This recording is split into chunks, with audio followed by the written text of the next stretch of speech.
Anyone that I talk to that's looking to make a move to Houston, they always say, I do not want to be in a flood zone. But for us locals, we live through it, right? So it happens. There's different levels of risk. So Houston in general is a flood zone, but there's low risk and high risk, right? And it varies depending on the neighborhood and what it backs up to. You just have to consider all things when you're looking for homes in the greater Houston area, because there's some areas that aren't in a flood zone that might actually flood or have flooded in the past. And then there's homes that are now in a flood zone because the maps were redrawn after Harvey, which changed a lot of things for us here in Houston. And homes that had never flooded before flooded during Harvey, maybe due to a release of a reservoir, which it didn't mean that there was rising water, but a gate was open and all this water rushed down the bayou, flooding these neighborhoods on both sides. But that can also be opportunity too. So a lot of these neighborhoods that flooded one time, are now in this like 1,000-year flood. Will it ever happen again? I don't know. I hope not. But all the people that jumped into those neighborhoods a year or two after it flooded for that one time only have made a killing.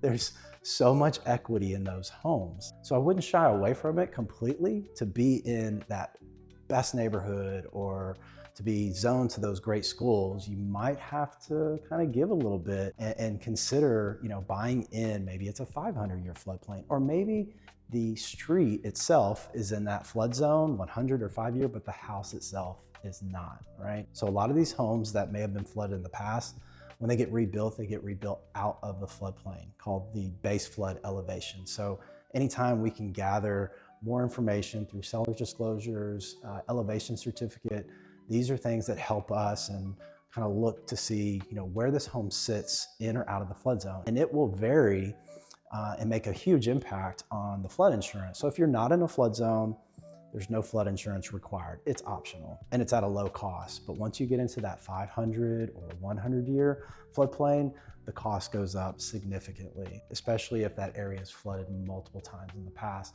So these are all things to look for when you're looking at buying in Houston, because again, there's low risk and high risk.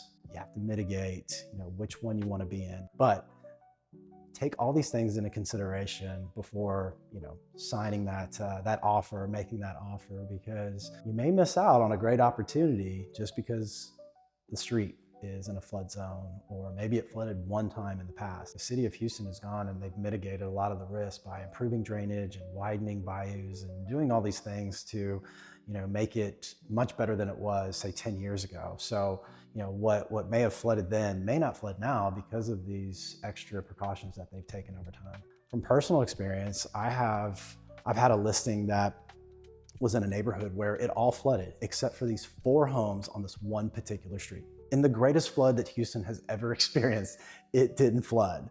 So those are things that we have to look for when we're searching for homes in those areas.